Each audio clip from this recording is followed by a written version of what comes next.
اعوذ باللہ من الشیطان الرجیم بسم اللہ الرحمن الرحیم۔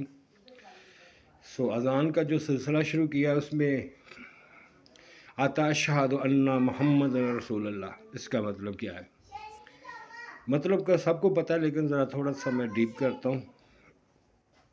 آئی بیئر وٹنس کہ محمد صلی اللہ علیہ وسلم از دا میسنجر آف اللہ، از دا رسول اللہ۔ میسنجر مین پیغام پہنچانے والے۔ تو آپ کا پیغام، سب سے بڑا پیغام کیا تھا؟ آپ کا سب سے بڑا پیغام جو آپ لے کے آئے وہ ہے، جو اوپر سے اتارا جائے کلام، وہ ہے قرآن۔ ٹھیک ہے، تو قرآن ہی آپ سناتے تھے۔ اب آپ دیکھیں کہ قرآن کو اللہ تعالیٰ کہتا ہے میری رسی کو مضبوطی سے تھام لو۔ بیٹا ذرا آواز بند کر لو۔ میری رسی کو مضبوطی سے تھام لو۔ تو رسی کیا ہے اللہ تعالیٰ کی؟ اللہ تعالیٰ کی رسی قرآن ہے۔ تو قرآن مجید کا ایک سرا نیچے ہے، ایک سرا اللہ تعالیٰ کے ہاتھ میں ہے، تو اس کو ہم سمجھ کے پڑھیں۔ اصل میں ہماری قوم کے ساتھ ٹریجڈی اس لیے، اگر ہمیں عربی سے اتنی محبت تھی تو ہم بھی، اگر ہم پنجابی تھے تو دوسری لینگویج ہماری عربی ہونی چاہیے تھی، لیکن وہ نہیں ہوئی۔ ہمیں 7ویں میں 6ویں 7ویں میں ہمیں جا کے عربی شروع کرائی گئی، جب بچہ بالکل بالغ ہو جاتا، بڑا ہو جاتا ہے، جس کو یہ لینگویجز جو ہوتی ہیں دوبارہ ایڈ کرنا یا اڈپٹ کرانا مشکل ہو جاتا ہے۔ بچپن سے تو ہو جاتی ہیں یہ چیزیں، جیسے اردو ہمارے اندر اڈپٹ ہو چکی ہے، تقریباً ہر بندہ اردو آسانی سے بول لیتا ہے، پنجابی ہو، پختون ہو، بلوچی ہو، اس کو اردو تقریباً 70-80% آتی ہی ہے تقریباً۔ رورل ایریا ہے جہاں پہ مشکل ہوتا ہے تھوڑا سا، لیکن پھر بھی یہ چلتی ہے۔ پنجاب میں تو سیکنڈ لینگویج جو ہے وہ اردو ہے، ہر آدمی بول لیتا ہے، پڑھا لکھا بھی، ان پڑھ بھی بول لیتا ہے، ذرا تھوڑی گلابی اردو ہوتی ہے، سٹائل تھوڑا ڈیفرنٹ ہوتا ہے، but they can speak Urdu. لیکن ہم نے وہ تو کیا نہیں۔ اب دیکھیں کہ جہاں پہ یہ عربی لینگویج ہے تو وہاں پہ یہ جو چھوٹے چھوٹے نہیں، جو بڑے گناہ ہیں، ملاوٹ ہے، ٹھگی ہے، چوری ہے، ذخیرہ اندوزی ہے، یہ بہت عوام میں بہت کم ہے، اتلے لیول پہ ہوں گی، اور ان میں وہ سہولتیں بھی بڑی کم تھیں۔ جیسے عرب ایریا ہے، وہاں پہ آپ دیکھ لیں، کیونکہ ان کو سمجھ آتی ہے کہ بیسک جو رول ہیں، بیسک جو اصول ہیں وہ کون سے ہیں۔ ہمیں یہ چیزیں سمجھ نہیں آتی۔ ہم کیا کر رہے ہیں؟ ہم یہ سمجھ رہے ہیں کہ جو ہمیں میسیج آ رہا ہے نا، جو ہمیں میسیج آ رہا ہے مسجد سے یا لوگوں سے، وہی، لیکن مسجد سے اور لوگوں سے جو میسیج آ رہا ہے وہ قرآن کا تو نہیں آ رہا۔ اگر قرآن کو پڑھایا جا رہا ہے تو وہ ناصرہ میں پڑھایا جا رہا ہے، جس کی ہمیں کچھ سمجھ میں نہیں آتی۔ تو اس لیے ہم نے جو وہ بتاتے ہیں اس کو ہم نے بات کل سمجھ لیا ہوا ہے۔ اس لیے دنیا کی ہر سہولت ہونے کے باوجود ہم دنیا سے بڑے پیچھے رہ گئے ہیں اور دن بدن پستی کی طرف جا رہے ہیں۔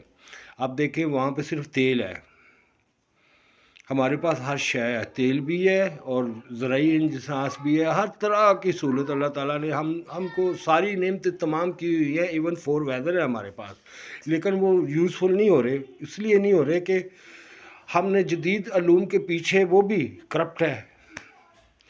ڈاکٹر تو بننا ہے، لیکن کس نے بتانا ہے؟ سائنس تو نہیں بتائے گی آپ کیسے ڈاکٹر بنیں گے، وہ تو کتاب بتائے گی نا۔ آپ اچھے ڈاکٹر بنیں، مرسیفل بنیں، ایک رحم دل ڈاکٹر بنیں، یہ وہ پرچی والے ڈاکٹر ہی نہ بن جائیں۔ 5,000 کی ایک فیس ہی ہے، ٹھیک ہے، میں نے کروڑوں لگائے ہیں، اب میں کروڑوں کماؤں گا۔ ڈاکٹر بننا ہے، انجینئر بننا ہے، تو دنیا کی خدمت کے لیے بننا ہے نا۔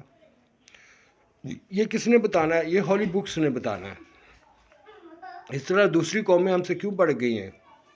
وہ کیونکہ وہ اردو میں پڑھتے ہیں، اپنی زبان میں پڑھتے ہیں۔ میں نے ہاسپٹل میں تھا تو میں نے دیکھا کرسچن جو میرے بھائی ہیں وہ اپنی انجیل کو اردو میں پڑھ رہے تھے۔ اب ان کی انجیل جو ہے یا تو بائبل ہے وہ اردو میں تو نہیں اتری، ان کی یہ سمجھ میں آتا ہے، ہماری سمجھ میں نہیں آتا، اور ان کو وہ ساری چیزیں عام سمجھ اس لیے آپ دیکھ لیں کہ وہ قسم نہیں اٹھاتے، ملاوٹ کم ہے ان کی۔